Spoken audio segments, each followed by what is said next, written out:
Welcome to Ben on Breaking News. I'm Ben Meiselas, and this is your breaking news. Earlier today, Donald Trump essentially surrendered to Iran yet again. This time, Donald Trump is not saying that if you don't make a deal with us, we're going to decapitate you, Iran.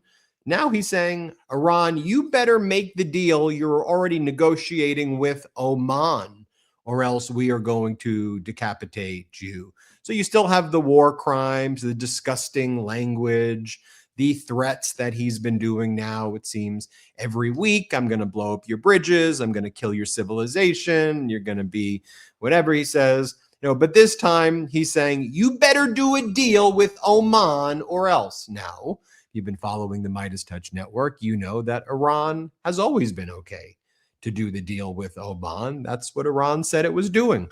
Because if you look on a map of the Strait of Hormuz, on one side is Iran, on the other side is Oman. Iran has taken the position that both countries have territorial claims to the waters, that it's not international waters, is what Iran argues, based on its distance from Iranian territory. And so Iran's always been working across the foreign ministry level to do this deal. They even set up an organization for the purpose of collecting tolls or environmental fees. So because Donald Trump is completely incapable of doing any deal except just fraudulent deals, in my opinion, or just saying the word deal, deal, deal, deal, deal, the new approach, after throwing away the memorandum of understanding, escalating the war, killing more innocent Iranians, having our service members killed, is to basically say, all right, Iran, you go do that deal with Oman right now, okay? Or else.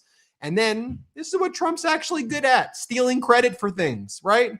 Blaming and stealing credit. So that's what Donald Trump's going to do. He's going to let Iran and Oman do the deal they were always going to do, no MOU.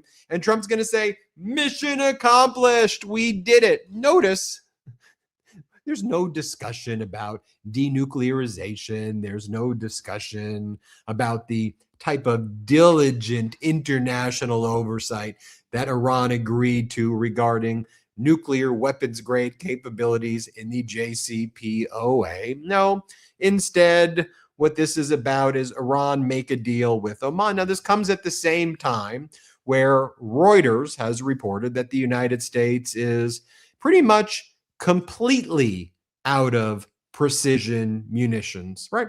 So you know how virtually all, not like 20%, 30%, not like, all right, we're going to start to dig into our stockpiles right here. No, no, no, no.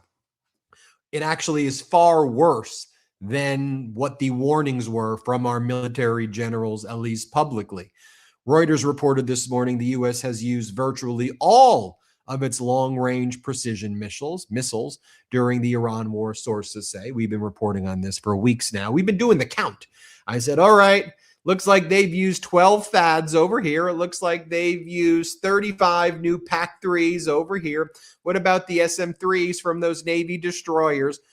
Trump has quite literally destroyed our military. Trump and Hegseth and this whole gang of war criminals, right? And I mean, it makes sense because one, he's a bankrupter, and two, whenever he says he's built something, just do the opposite of it. He destroyed it. I mean, he's reflecting pool boy. I mean, just to remember when we talk about, right, doesn't it feel like months ago, the reflecting pool story? Trump is reflecting pool boy, right?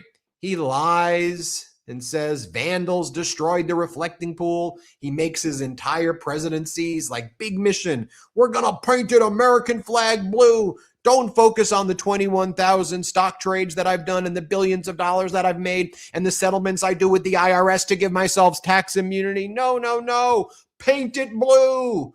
Obama and Biden, they destroyed the reflecting pool. 1922. I'm just going to start to say numbers because 1922, 58 million, 63 million.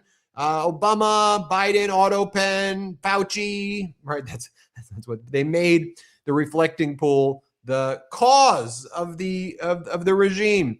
Then they, attacked David Hearn. They said he's the vandal. They went after him. They did a felony prosecution against him for felony vandalism of property. was all a fabrication. Jeanine Pirro admitted it was a fabrication in court documents when she had to, present evidence in a court of law. And then she said the Department of the Interior, they gave me the fabricated evidence. They didn't give me the exculpatory evidence, so now we've got to dismiss it. But Trump's reflecting pool boy, if this is what he's doing in the reflecting pool, and to this day he's still saying the vandals did it, the vandals did it. Jeanine Pirro folded like an umbrella. Folding like an umbrella is a very interesting imagery.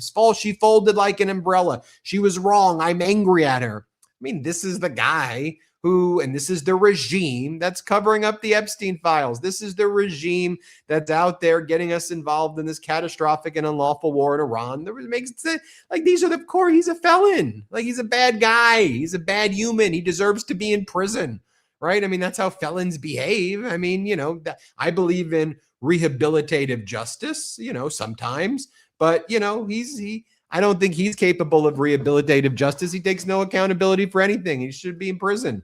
And so, oh my God, the felon's acting like a felon. Separately, he was found civilly liable for sexual abuse. The sexual abuser's behaving like the sexual abuser.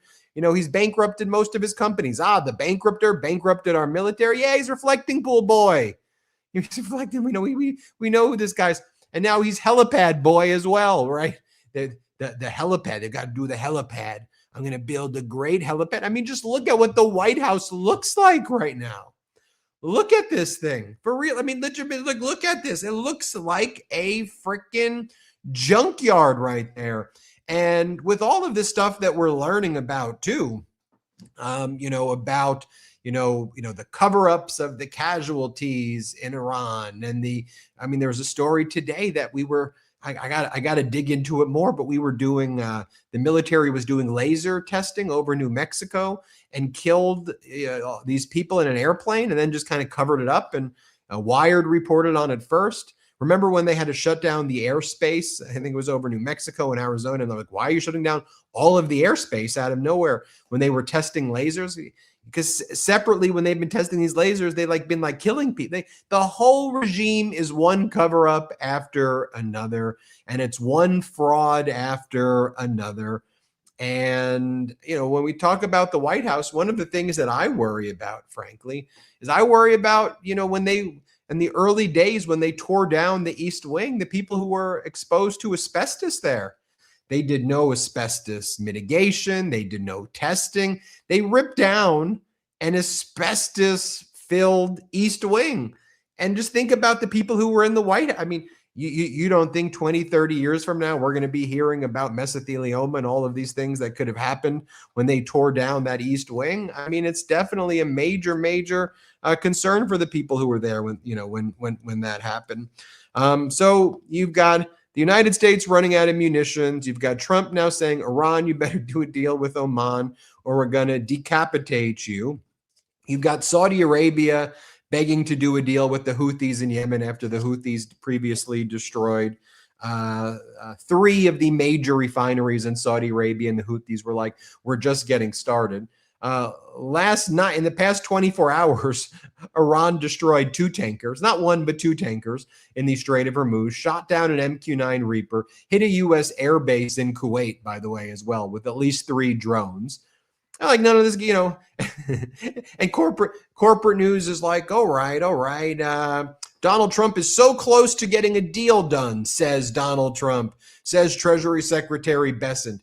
And then the market moves on that, and Trump's rich oligarch friends just crush it, and they make all this money while the American people are getting screwed over. I mean, you had the Dow up 1,000 points. You had the S&P up 137 points. You had NASDAQ up 2.5%. Then you're like, well, what did it move on? What happened? Oh, well, Bessent said that they're very close to doing a deal and the Strait of Hormuz is going to be open. The Strait of Hormuz was open the entire time under the Biden administration. What are you talking about? Donald Trump said he wanted to go into this war for regime change. He said he wanted to go in there because even though he said he obliterated their nuclear weapons in June of 2025, he wanted to do it again, apparently. He wanted to re-obliterate it. And as a result, we have many of our service members killed. You have thousands of Iranians who are killed. You have our economy getting crushed for most Americans. But you know what? They manipulated the market, and this whole thing is so obviously choreographed too. You got Bessent. Where does he go this morning? Where does he go? CNBC. They put the guy on CNBC for the purpose of, in my opinion, just doing market manipulation. And so you've got Bessent says, we have a deal today or tomorrow. Let me just show you the clip of Bessent right here. We've seen Trump last week. He's on CNBC saying this. We saw him last week. He threatened that there would be a bigger attack than World War II. And now, as a result of threatening World War III, I think we see a chance of a deal today or tomorrow. He goes on the financial networks to manipulate the market. At the same time, Donald Trump's Truth Social is selling early access to news that Trump posts and that Trump's regime puts out there. $100,000 per Wall Street firm that wants early access in order to inside trade quicker. This is the one from Bessent on Iran. We've seen Trump last week threaten what would have been the largest military campaign since World War II against the Iranians. Let's play that clip if we got it.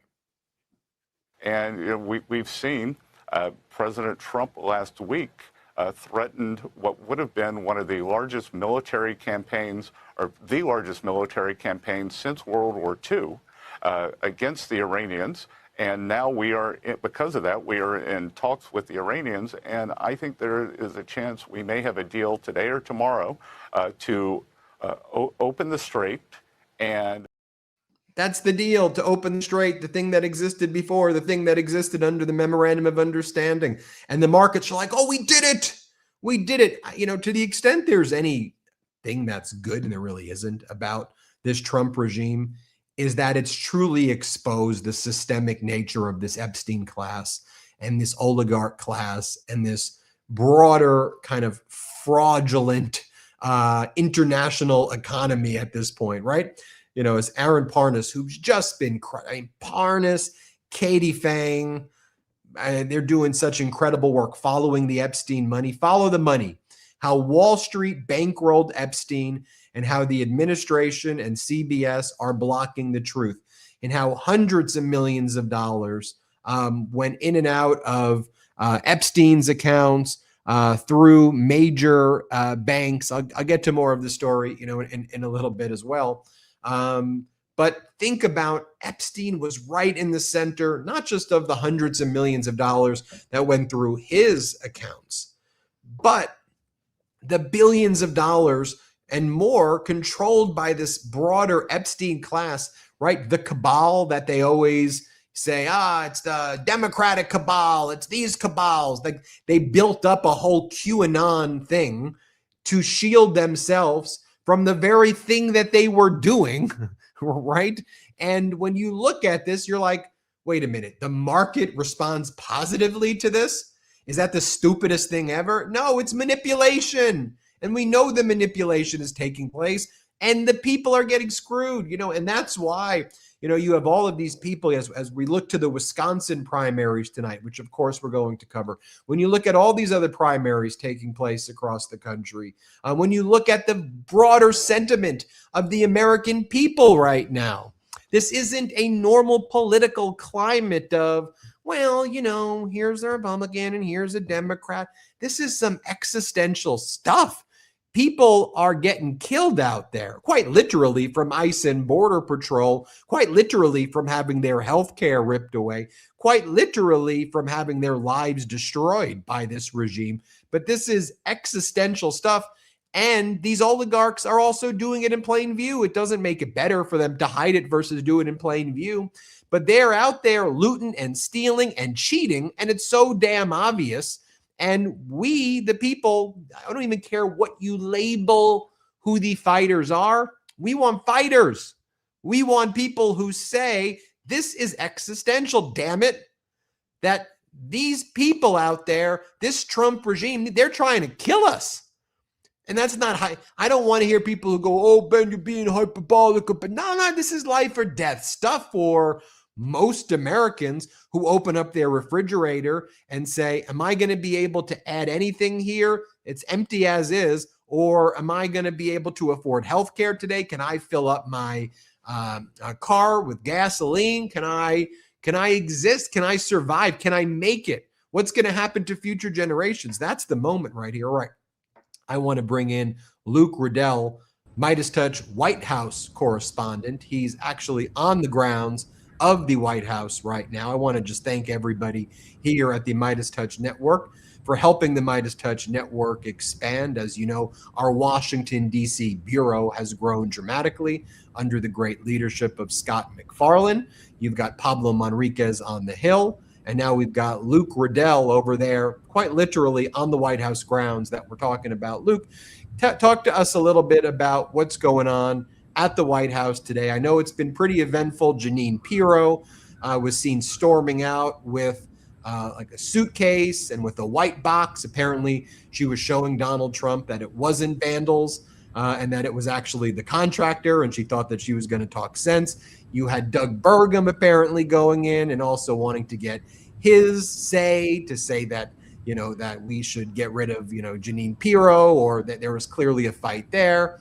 You had Jay Clayton very quietly getting confirmed to lead the Office of the Director of National Intelligence. What's going on at the White House, Luke?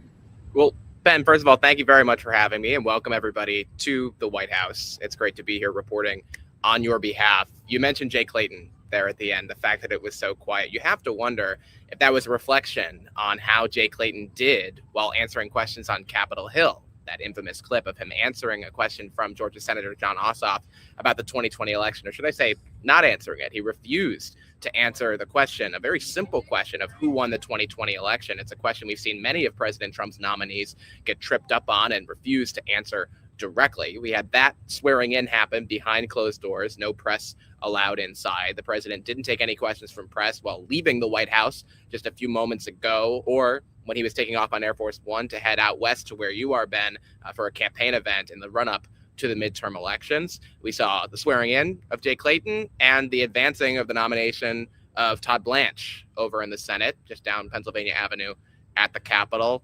A lot happening here at the White House with the various departures that have been going on from the Trump administration. Talk to us about where you are right now. Obviously, the White House is right there. Yeah. Talk to us, if you can, about what kind of access you're going to have, what we can expect of your role. Yeah, so I can give you a little tour around right now. I'm coming to you from the West Wing of the White House, or as it's now become known, the only wing of the White House since the East Wing was demolished. Just over my shoulder, there are cranes overhead building the White House ballroom that is set to be completed by the end of the president's second term. He's hoping to have at least a couple of months in which he can use it. I'll spin the camera around a little bit here. You can see those green tents back there where all the rest of the corporate media is situated, all of their cameras. When you see them coming to you live from the North Lawn, that's where they are. I'm going to take you inside the briefing room now, though, Ben, because this is what you see on TV. It's a lot smaller than it looks on TV in the moment, but that is the lectern from which White House Press Secretary Caroline Leavitt has delivered her briefings, the seats where all the folks in the press room sit. I imagine, Ben, that you would love to be sitting in one of those seats to ask questions. I know I'm looking forward to that opportunity soon enough, but I'll have access here to all of that, to all of what's going on, steps away from the Oval Office, steps away from the construction of the White House ballroom, the construction on the other side of the White House helipad that is now started back over again because the president was unhappy with it. And so we'll be here covering all of those stories. You're taking a look at it now. Like you said, Ben, there's a lot of construction, a lot of noise happening here at the White House. We came in today hearing the sounds of jackhammers, not from the east side of the building where the ballroom is, but from the south lawn where the president takes off on Marine One.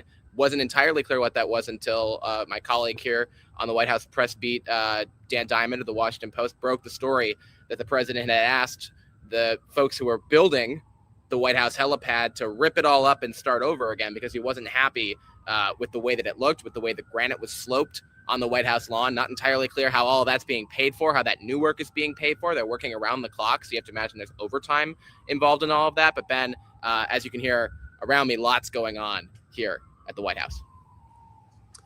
Now, what I really appreciate about you being there, and what I think the Meidas Mighty community is going to appreciate, is to be able to ask the questions the same way we've been doing on the Hill that people really, want to have answered. And I know that's one of the things, you're going to bring. Why don't you let people know a little bit about your background also, and kind of what, just introduce yourself to people. May have been seeing some of your videos already on the member page over here on YouTube, but talk to us about kind of your mission, what your goal is. You're also going to be on Capitol Hill like you've been this past week. Talk to us about that. Yeah, absolutely. For folks who don't know me that well, I have been a reporter now for the last 9 years, starting in 2017 with the first Trump term. I was just 13 years old when I started my own YouTube channel to talk about the news and politics, to talk about what was going on in our country. Maybe not the average thing that a 13-year-old would start to do, but we don't live in average or normal times right now. And so I was talking about the issues that mattered most to the people in my community. And that's what I hope to continue to do here at the White House. With all due respect to all of my incredible colleagues here on the White House beat, there are a lot of really great reporters here, but I don't work for a corporation. I work for you. I work for the Meidas Mighty, and I take your questions and bring them with me to the White House press briefing rooms, to the Oval Office, to these opportunities that we have to hold those in power to account. And that's my general thesis and how I hope to handle this job and all the other jobs that I have in the future, is that the people who are living in this taxpayer-funded residence are also paid for by your tax dollars, and so they deserve to be held accountable. They deserve to take tough questions. In fact, that's their responsibility, is to take tough questions on a regular basis from the people who elected them and who paid them. And that's all the people in this country, not just the people who supported this president, this current administration, but everybody in the country who pays into the taxes and makes America so great. Luke, show us that press room one more time, because a lot of people are saying that it does look way smaller than it actually is. It's a tight squeeze. It's a tight squeeze, and there's a lot of people who want to be in here when there's one of those briefings in the moment. But you come right up here, and this is the lectern where the White House press briefings happen. Behind that blue door is Caroline Leavitt's office and the rest of the White House press office. Just about 25 steps from that door is the Oval Office, where the president would be. He's not today. He's on Air Force One, the Qatari gifted Air Force One, right now on his way out west to you, Ben. I don't know if he's to you directly, but he will be out your way tonight and tomorrow. So this is the Where is he going to be? He's going to be in California? I believe he's staying in Las Vegas this evening. He's meeting at his golf course in California tomorrow with some Republican donors there, and then he'll have a rally at Red Rocks Casino in Nevada tomorrow. Luke, thanks for joining us. We appreciate the live update. We're excited to have you there, asking the questions that this community wants answered. I'm sure they're not going to make it easy for you, but you've been preparing for this, and so we look forward to your reporting as well. Well, thank you, everybody, and be sure to follow along for more updates. There you have it, everybody. Luke. Great to have Luke there. All right, let's take our first quick break of the show. When we come back, I want to talk a little bit about the hearing that was taking place in the Senate Judiciary Committee regarding Todd Blanche. I want to talk about what's the latest with Jeanine Pirro. I want to talk about the news. This is really not being covered in a lot of other places, that a nuclear-powered submarine captain was just pretty much fired. He was put on a new tour of duty, but I want to talk about that. And we've been seeing a lot of just top military people just getting fired. Yeah, the Navy fires a commanding officer of the USS West Virginia nuclear-powered submarine. And then there's actually been numerous other captains of these nuclear-powered submarines, or commanders rather, who have been let go kind of quietly behind the scenes. We've been following that. All right, let's take our first quick break of the show. We will be right back after this quick break. Before continuing, one quick PSA for the Meidas Mighty when it comes to Medicare. Most Medicare agents push Medicare Advantage plans even when they're not right for you, because they make more money doing it. That's why we strongly recommend you do what thousands in our audience have already done. Speak with Chapter, please. They don't just share the amazing benefits of Medicare Advantage. They explain the pros and cons of all your Medicare options. Original Medicare, Medicare Supplement, Medicare Advantage, and Part D. Chapter supports you in comparing every plan against your specific healthcare needs, because they want to ensure you have the best coverage for you. One Chapter member, Jill, said her advisor presented options she didn't even see on the Medicare.gov website. And in many cases, Chapter saves people over $1,100 a year by getting them on the right plan. So if you're on Medicare or will be soon, dial 82 Medicare and get honest advice from Chapter. That's 82 Medicare. It's free and quick. They can review your options in under 20 minutes. If you're on the right plan already, they'll tell you. If you're not, they can help you save thousands the way they have with thousands of members of the Meidas Mighty. I'm always looking for simple ways to upgrade my daily routine, and recently I came across Lorinco, a chewing gum that actually helps make your teeth stronger every time you use it. Lorinco is better for you chewing gum that uses the same mineral your teeth are made of to support daily enamel health. It uses nanohydroxyapatite, the same mineral your enamel is actually made of, to strengthen your enamel and repair damage. It comes in a bunch of great flavors like mint, cinnamon, bubblegum, and berry, and they also make a really great fluoride-free toothpaste. Lorinco sent me the gum, and I am a big fan. The flavors taste great, the flavor lasts, and I like chewing a piece after coffee or after meals. It leaves my mouth feeling fresh, and it feels good knowing I'm doing something to help keep my teeth strong and healthy every time I chew it. It's a totally effortless way to make sure you're taking the best care of your teeth possible. Right now, Lorinco is offering our listeners up to 50% off at buylorine.com/Meidas. That's buylorine, LARINE.com/Meidas, MEIDAS, for up to 50% off.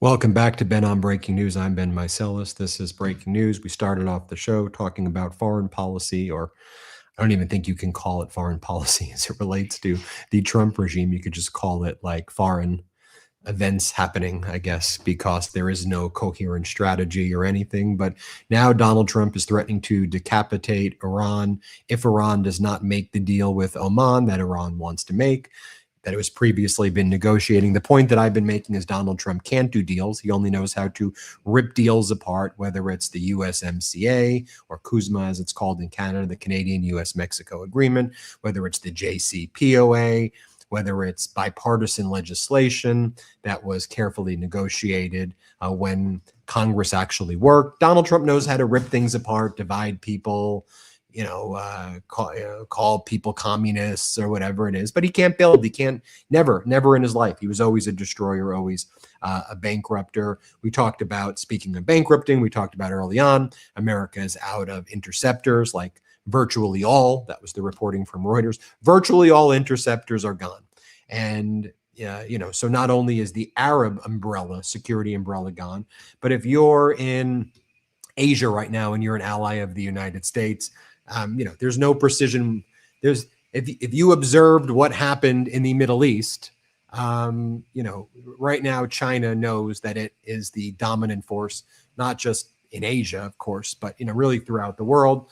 And I think what we're going to see is a lot of these Middle East Arab nations inviting China to basically replace the United States, as kind of a guarantor, if you will, for peace and stability in the region there. One of the big warnings is that the United States is not able to protect Taiwan, is not able to protect South Korea, is not able to protect Japan, and that's in Asia. And then, of course, we've been covering here how back, 3 weeks ago, Trump promised interceptor licenses to Zelensky because there are no interceptors in Ukraine right now. Trump regime promised that they would give Zelensky interceptors by selling them to Europe, and then Europe and NATO would then give them to Zelensky.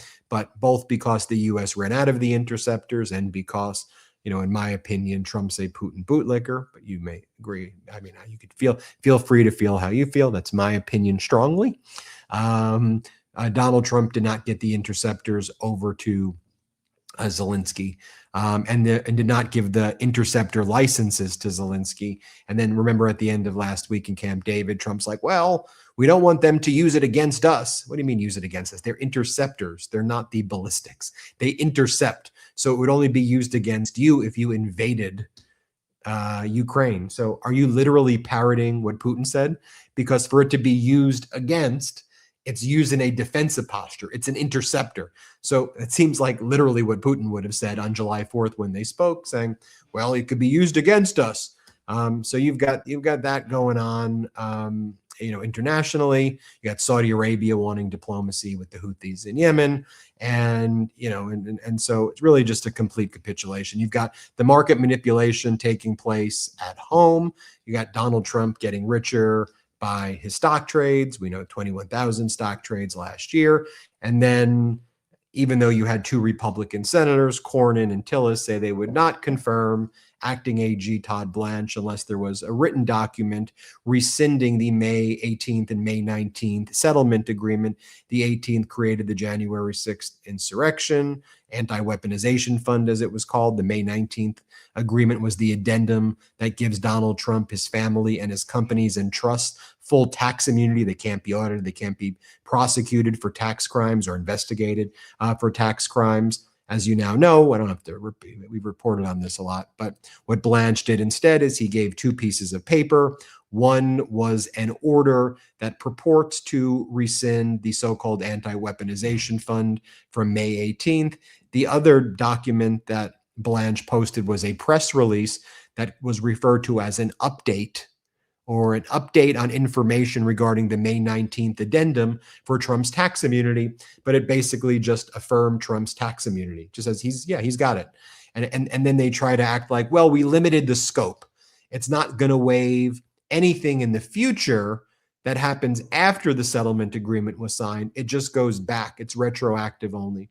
And we know that. I mean, that's what a settlement agreement is. You can't waive ever future unknown claims in a settlement agreement. So you've done nothing. And the order that Blanche issued was not signed by both parties.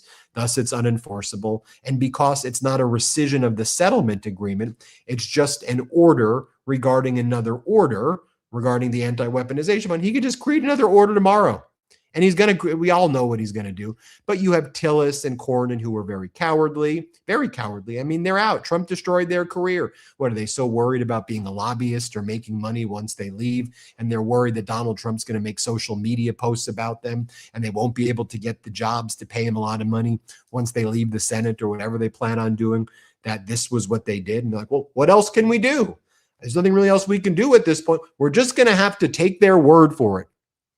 I mean, take their word for it. What else can you do? You could vote against the guy. It's pretty easy. Just vote against the guy and put in someone normal, put in someone who follows the rule of law. It could be a Republican, although, they're mostly all MAGA right now, but put in someone who will follow the rule of law, put in someone who hasn't destroyed the most important foundation of the Department of Justice, which is the presumption of regularity. I mean, federal courts with judges appointed by all presidencies say the Department of Justice has lost all credibility. Whether you look at a David Hearn type of case with fabricated evidence that was given to a grand jury there, although that was DC Superior Court, whether you look in Chicago of the peaceful protesters who were indicted based on fabricated evidence there, whether you look at the first Comey indictment where Lindsay Halligan shouldn't have been in the grand jury room. We know that grand jury misconduct by these federal prosecutors under Blanche's control, the grand juries have been infected by misconduct. The DOJ has no credibility. It's basically viewed as like a crappy, irresponsible law firm. And from a competence, like, they miss deadlines. They cite AI instead of like what the actual law is. They don't show up to court. Their lawyers whine to the judge that they're overworked and that they don't know the facts. They don't know what their cases are about. And then, of course, there's the corruption. But remember, when we talk about this J6 slush fund, that, as I've always said, that was always the smokescreen. Trump doesn't give a crap about the January 6th insurrection. It's just like on J6 itself. What was he saying? I'm going to go with you. I've got your back. No, he doesn't. He doesn't care about them. He cares about them purely to the extent they do his bidding. And if they'll protect him, if they'll fight for him, if they'll kill for him, then he can, then he views them as a protection racket, but he doesn't really care about, anything about them. As I've always said, this is all about Trump giving himself tax immunity. That's what the whole thing was about. That dude doesn't want to pay taxes. That's it. He made $4 billion that we know of, maybe more, in the past 18 months or so, or if I think of it, the first year, he made 4 bets, probably more than that. Tax day was April. right? Did he pay his taxes? Did he file his taxes in April? But that was tax day. So all that money that was made, right? Tax day was April. I don't know if he applied for an extension or what he did, but if you knew you were going to he filed this lawsuit in January, right? So if you knew you were going to file this lawsuit and do a collusive settlement with yourself and your Trump, and you were going to do this, then what if on his, we don't know what his April tax return says, but what if his April tax return basically says $0, all the money was a loss, it's all losses. And obviously that we know that is, not true, but that's what he filed in April, right? The settlement agreement's May 19th. So let's say $4 billion to $6 billion in income. April, he files a tax return and says, actually, that was all losses. He could just make it look blatantly flagrant, like on the tax return. How much did you make? 4 or 5? What was your charitable contribution? $8 billion. Just make up the number. I don't know. What's he going to do? And then on May 19th, he waives the liability to it. He waives liability to it. So I hear people who are like, oh, it's $100 million. It's whatever. Yeah, it's way more than that. It's way more than that. Whether you put the capital gains tax or you put general ordinary income tax on the $4 billion, it's at a bare minimum $1 billion. At a bare minimum, it's $1 billion in taxes. And it could be as much as $2 billion in taxes. That, based on the reading, if he engaged in a felony on those returns and just lied about it, he's not prosecuted for it because it happened before the settlement agreement. So what are we doing here? How, like I understand that it happened in plain view in front of us, but what the hell are we doing here? And by the way, this morning too, when Treasury Secretary Bessent was manipulating the market, he goes on CNBC. We're close to doing a deal. The market rips. NASDAQ crushes. S&P crushes. New York, the Dow Jones crushes. They create the curve. They create the dip, and then they buy their own dips that they create. Don't you see what they buy their own dips? They create it with their policies. But what you see there, pull that up, Jeremy, that's not the experience of the American people. Those numbers right there aren't putting food inside people's refrigerators. It's not putting gas in people's cars.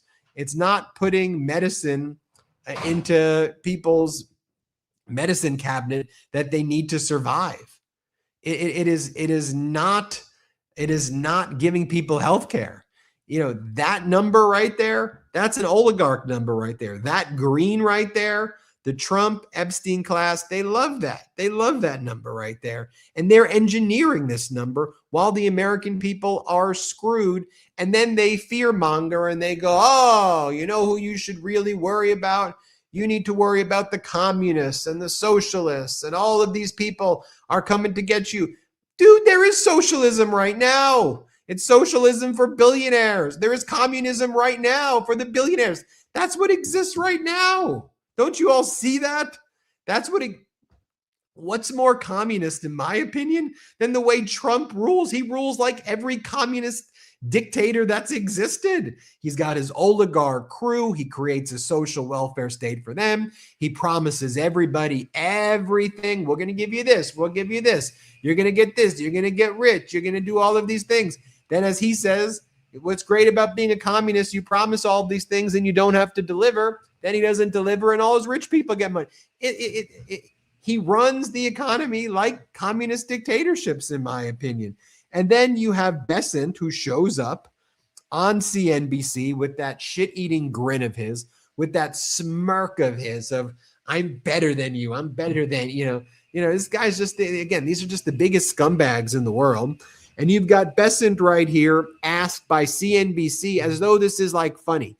So Bessent, I don't think I need a notepad to show you, but at the Camp David cabinet meeting, Bessent put on a notepad $5 to $10 billion for Japanese yen. It said $5 to $10 billion Japanese yen. And then the media took a photograph of it. And then they were like, ooh, I guess he wasn't being careful with his notes. No, he was doing it on purpose. He wanted you to take the photo of it so that his friends can manipulate the currency markets and make a huge amount of money. That's one of the things that Bessent did when he was not the Treasury Secretary. He made a lot of money in currency markets. And so they're out there trading. He's signaling to his oligarch buds what to do. Because I'm sure most 99% of Americans, when they see something on a notepad that says $5 to $10 billion yen, most people don't know what the hell you're going to bail out the Japanese yen because they're going to dump American treasury bonds if you don't bail them out. And the treasury yield 30-year is 5.2, 5.3%. And the 10-year right now is approaching 5%. And I mean, no, people don't know what that, but then they brag about it. This is CNBC. Like, CNBC purports to be like the bastion of capitalism, right? Like, this is where you learn about the markets. We know the markets. Like, what they're doing here is straight up like crony communism masquerading as like, or late stage capitalism, whatever you're going to call it. But you watch this and it's one big joke to them. It's one big joke. The war, the market manipulation, the suffering of people. It's like a joke. It's like a joke to them. Watch Besant. Let's play it. Just got to ask you, you're a sly dog. When you wrote that down, buy 5 to 10 billion, and the printing looked so big. You've done this before, haven't you? Where people are looking over your shoulder. Did you need to be reminded of things to do? Buy 5 to 10 billion in yen. Tell me what was really going on there in just a second. Well, I just wanted to make sure that all the reporters looking over my shoulder also knew the symbol JPY for the Japanese yen. So, okay. Instead of shorthand to yourself. Yeah, I was going to finish the list. The rest of the list was, like go and have lunch with the supreme leader, play tennis with Putin. But I thought I would just leave it at the buy 5 to 10 billion of Japan. What do you think these people talk about at their country clubs? What do you think? That's what they talk about when the cameras are on them. Playing tennis with Putin. And that was so funny to the host that he snorted. He snorted like a pig because that was such a funny, I'm going to play tennis with Putin. That's funny to you. I don't see the humor in it. I think that I like jokes. I like jokes, kids. I like humor. I don't see what's funny about playing tennis with Putin while you're talking about manipulating the markets and you're part of a regime that promised you would end the Russia war against Ukraine in 24 hours, and it's only escalating, and you're not providing Patriot interceptors to Zelensky that were promised. Why is this a funny thing? Oh, you sly dog, you sly dog. What a sly dog you are. Notice amongst that group, the Epstein class, sly dog. Oh, I am a sly dog. Oh, you are a sly dog, Scotty. Oh, I am that's what the F is going on there, right? But Mamdani and other people, they're viewed as, oh, that's the threat. How dare they? They just make up things. You're going to have a license. You're going to have a license if you want to go to the grocery store. That's Mamdani's policy. No, it's not just made up. Where's that news coming from? Polymarket. Oh, really? Polymarket and Kalshi? That's the news source on Elon Musk's platform, that Mamdani's forcing people to have a driver's license to go to a grocery store, which is not true. So Mamdani bringing down violent crime in New York City to the lowest levels in history, trying to find ways to make life more affordable, freezing rent through the rent stabilization board to actually deliver on a campaign promise that's not different than the one that Trump promised, but Trump freaking lied about, and Trump wouldn't even sign the housing affordability. On the one hand, that's viewed, Mamdani, radical, crazy, dangerous.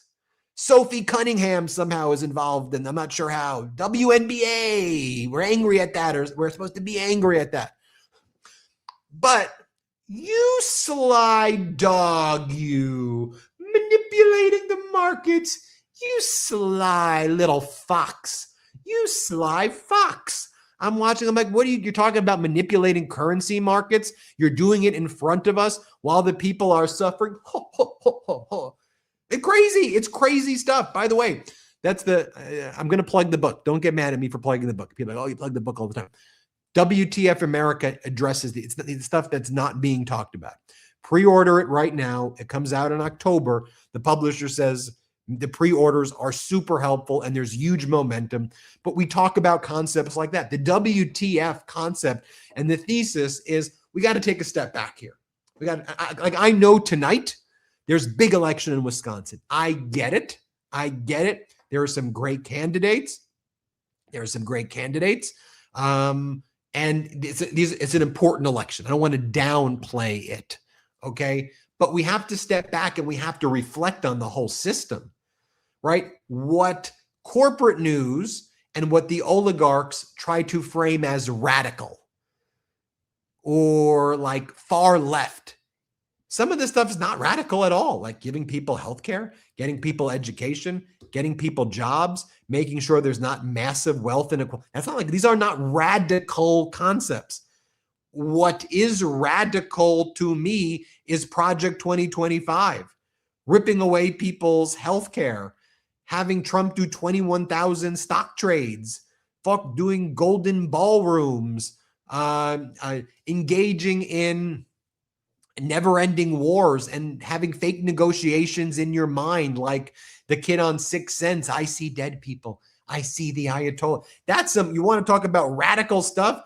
What I'm watching, that's radical. But the people with the power structures and then their corporate news, they want to frame these things. Heads I win, tails you lose before the game even begins, and they frame it. Oh, we're fiscal hawks. We're fiscal concern. You ain't fiscal hawks. You run up the debt more than anybody. We're China hawks. What do you mean you're China hawks? You gave China all of our classified semiconductor chips, and then you gave UAE it as well, and then they gave it to. They're likely going to give it to China. What do you mean you're a hawk? You're a hawk? You ain't a hawk. You're running up massive deficits. The debt's 40 trillion. Donald Trump's responsible for like half of it. Like 47, you ain't hawks, fiscal hawks, but I'm a fiscal conservative. I'm a states' rights. You ain't states' rights. You ain't fiscal conservative. So one of the thesis in WTF America is, yes, it is. Yes, I get it. This election's important. Midterms are important, but we got to step back. We got to understand how the game is rigged at a generational level. That's what we have to call out.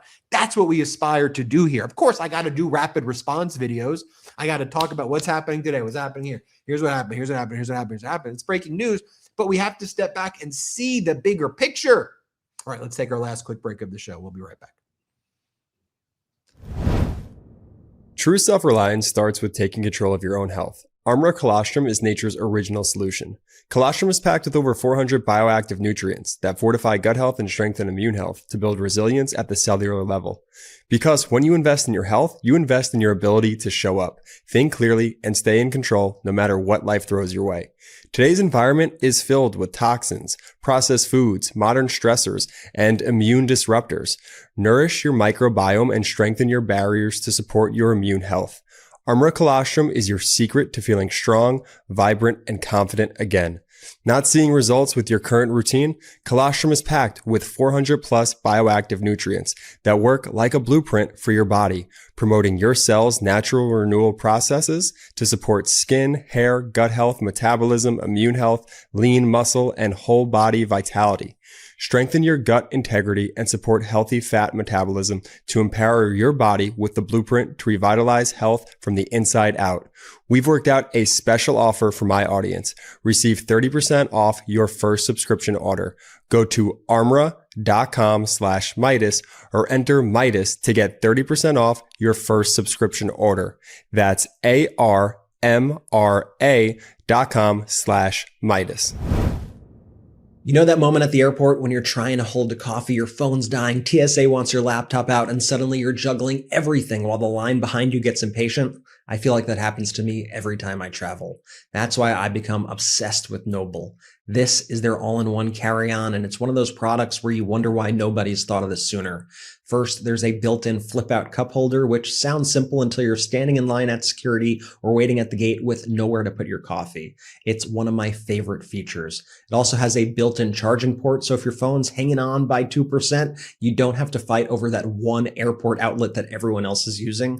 Then there's the front laptop pocket. It makes getting through TSA so much easier because you can grab your laptop in seconds instead of digging through your suitcase while everyone behind you stares at you. The 360-degree wheels are incredibly smooth. The bag just glides next to you instead of feeling like you're dragging a heavy suitcase through the airport. And one feature I really love is that there's no zipper at all. Instead, it locks with a secure latch system that can't be pried open the way zippered luggage can. It's a much smarter design. I went with the all-in-one suitcase in midnight blue, and I love how clean and premium it looks. It really stands out in the airport without being flashy at all, and even if you're not flying first class, your luggage definitely looks like it belongs there. Noble gives you a real travel peace of mind, security, design, and convenience all in one. They are the #1 top-rated luggage on Trustpilot. Every suitcase comes with a 100-day money-back guarantee, free 3-day express shipping, and a lifetime warranty, so it's really the last suitcase that you'll ever need to buy. They sell out fast, so don't wait. Upgrade to luggage that looks better, lasts longer, and travels smarter. Head to nobletravel.com for up to 46% off your entire order. That's NOBL travel.com for up to 46% off. After you purchase, they will ask where you heard about them. Please support our show and tell them we sent you. Welcome back, everybody. As we think about the Michigan primary, I think I may have said Wisconsin. I'm in Michigan. We talk about the Michigan primary tonight, and we talk about the elections coming up. I mean, it's critical. It's critical. It absolutely is. And so I certainly don't want to downplay the importance of primaries. I don't want to in fact, I want to make sure I always emphasize the importance of voting, participating, getting your voice out there, joining local community groups, and ensuring that your vote is heard, protecting the right that you have to vote.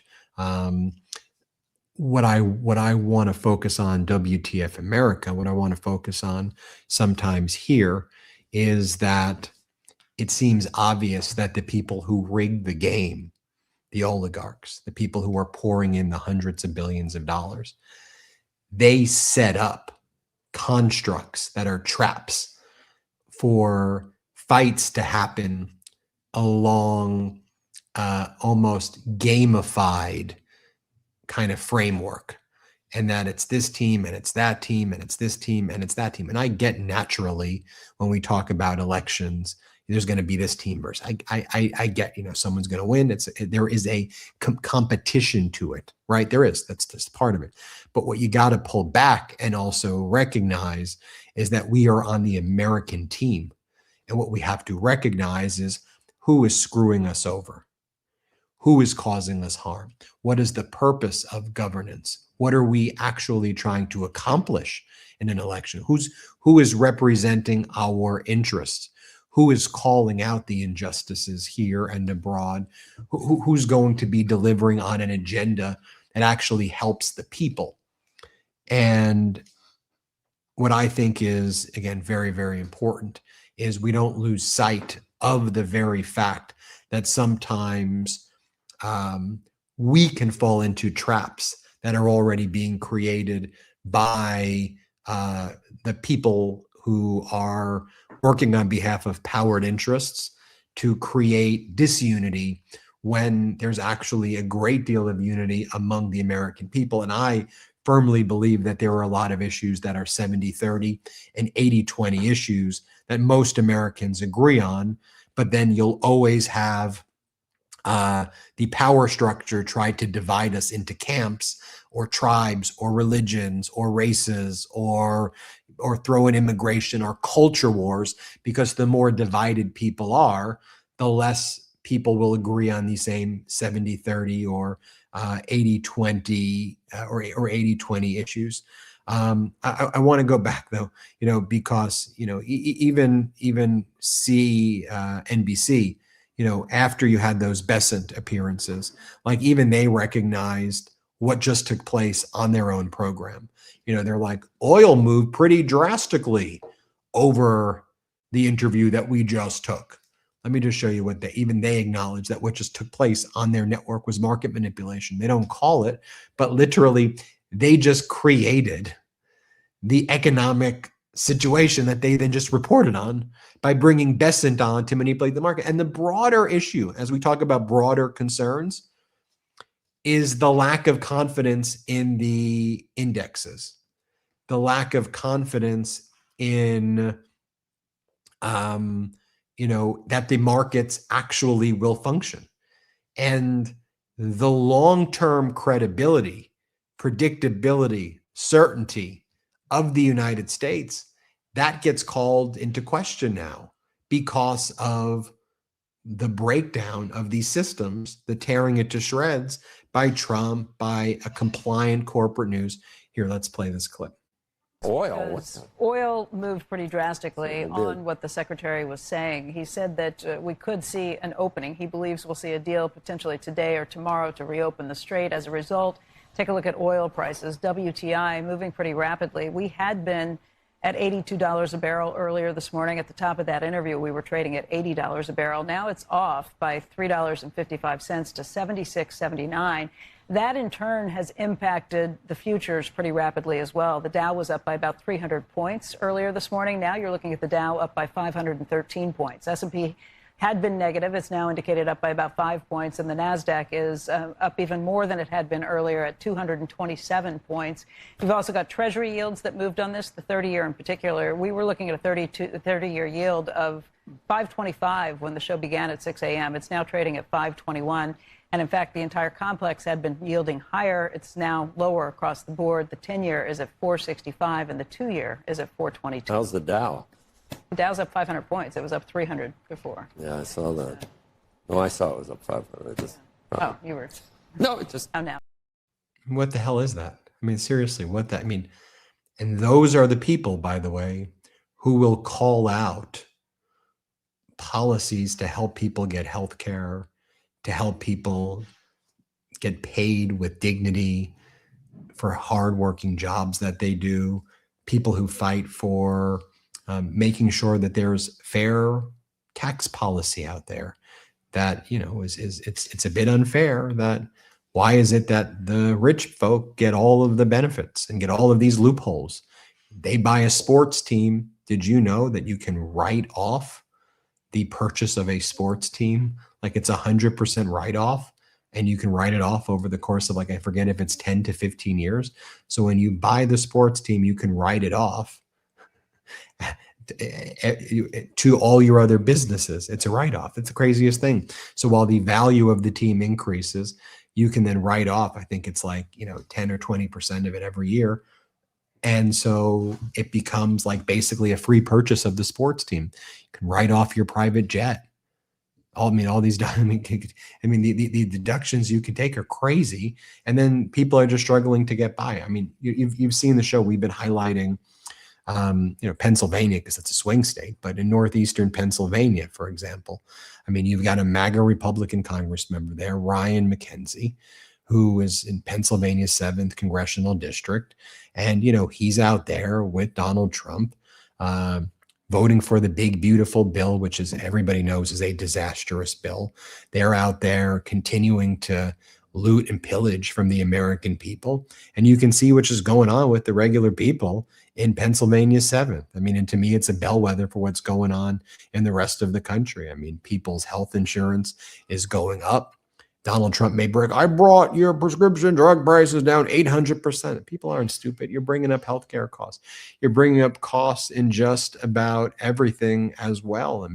You're seeing people who have to ration their medication to be able to afford the rise in health insurance costs. And you've got people struggling to pay rent. Let me just share with you a story. This comes from our friends over at Fight for Progress. And I love how they're just focusing on these stories of just regular Americans who are just struggling to get by, and who have been harmed by the policies of the Epstein class, of the right-wing oligarchs, of people like Ryan McKenzie. And there are people like this. Is probably the story that I'm about to show you is probably a story that is either something you experience or that you know somebody who experiences. This is what the American experiences right now as a result of Trump's disastrous policies. Let's play it. If Ryan McKenzie is fighting for us, I haven't seen it. Prior to the Affordable Care Act, I did not have insurance at all. I would save pills so that I could have some in case. I always tell people it saved my life.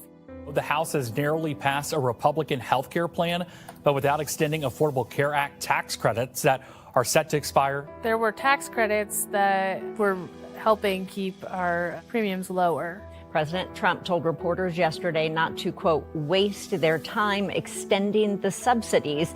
My insurance went from $400 a month to $700. Some of the things that I did to afford that: renegotiated our internet, stopped buying beef, stopped going out. I can't afford it, so I need my health insurance. My rep, Ryan McKenzie, who says he cares about people's health care in the Lehigh Valley. Oh, I care about out their health care. And I signed off on a discharge petition to renew the ACA subsidies, except that he waited so long that his signing off had no effect. He knew it wasn't going to get passed. I don't see how anything that he's doing has benefited me in the slightest. If anything, he's made my life harder and worse. Everybody, go check out Fight for Progress's YouTube page. Search Fight for Progress. You can watch the full story as well. And go in the comments over there when you go to, so you search on YouTube Fight for Progress. Watch they're putting some great videos, some great content out there. And then say, Ben says hello over there. But to me, I just want to share stories like that because, the headline on Yahoo Finance may be stock surge to record high as Besant says deal to reopen the Strait of Hormuz is near. It was open. It was open. It was open before this. It was open before Trump and Netanyahu did this catastrophic war. It was open before this. This is really what we're doing. And the market's like, yeah, we're doing it. Here we go. It's going to open again, really this time. And of course, Iran denies it. Iran's like, no, what are you talking about? We just struck your base in Kuwait last night in 2 tankers. We're negotiating with Oman. That's what we're doing right here. And then you look at what's happening here in the United States. Donald Trump focusing on tax immunity for himself and his kids and his company so he doesn't have to pay taxes while he makes billions of dollars in quid pro quo deals, trading the Oval Office to make himself wealthier, making the United States far weaker generationally, You got him focused on the reflecting pool, which they did a fabricated prosecution blaming David Hearn, a 2-time U.S. Olympic canoeist, of vandalism, then admitted it was a fabrication. But then Trump says, no, Jeanine Pirro, my own Justice Department, Todd Blanche, who oversees her, they got it wrong. Todd Blanche oversees her too, by the way, bud. Helipads breaking down. So, well, they got to redo the helipads.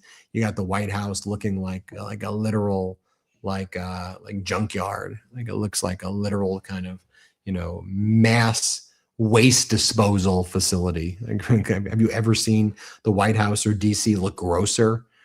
They're gilding. They say they're re-gilding, but they're gilding the bronze statue's gold. So that's not re-gilding. You're taking a bronze statue and you're painting it gold for millions of dollars. We don't. First, it's bronze. It's not gold. Why are you making it gold?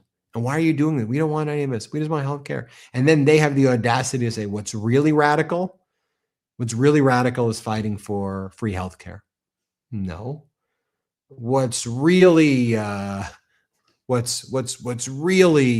conservative is our budget bills and the ones that have racked up massive amounts of debt. I mean, Trump's responsible for like $17 trillion of the $40 trillion in debt. Yeah, you think that makes you fiscally conservative? These are the hawks. These are the hawks. Yeah, y'all couldn't run the military. We're out of interceptors. We're out of THAADs. We're out of Navy destroyers. We're out. We're out. The United States military is out. They got rid of all their top generals and admirals. They got rid of the former chairman of the Joint Chiefs, 4-star General C.Q. Brown Jr. last year. They got rid of him because he's black and the Trump regime is racist. And so they brought in a white guy because they liked his nickname, Raisin Cane. Raisin Cane. 3-star. He had to get a waiver because he didn't have the qualifications for the job. To be fair, of a lot of the people who are all bad, Kane's probably better than most of the awful people. Like I've showed you Admiral Cooper of CENTCOM, who's just been a disaster. Oh my God, that Admiral Cooper guy, when he testifies, I cringe every time that guy talks. CENTCOM. How did this happen to CENTCOM? We control the Strait of Hormuz, not Iran. And then the American people are like, enough. Anyway, we're going to focus on, we'll report on the Michigan primary tonight, of course. Tell me in the comments. I'm just curious. Who are you looking to see prevail in the Michigan primary? I'd love to just read your comments and just see where the audience, where our audience is on the Michigan primary. I'm just interested. Obviously, the primaries, the midterms, crucial. I'd argue the midterm is the most important election yet, like in American history, probably. Probably 2024 was a bit more important, but we screwed that one up. But other than that, that's this one, and then 2028. But I do think it's important that we think more broadly about how we got here and how we get out of this hell. And that's a major theme of WTF America. How we get out of this hell. How do we get into this hell? How do we get back to democracy? How do we get back to sanity? So pre-order. Our publisher says there's great momentum for the pre-orders. So let's keep it growing. Tell me in the comments if you've ordered it, right? WTF. All right, I got a lot of videos I'm going to make, got a lot of work we're going to do. Appreciate you all so much. Shout out Midas Mighty. Thanks for watching Ben on Breaking News. Really grateful for all of you. Have a good one. Want to stay plugged in? Become a subscriber to our Substack at MeidasPlus.com. You'll get daily recaps from Ron Filipkowski, ad-free episodes of our podcast, and more exclusive content only available at MeidasPlus.com.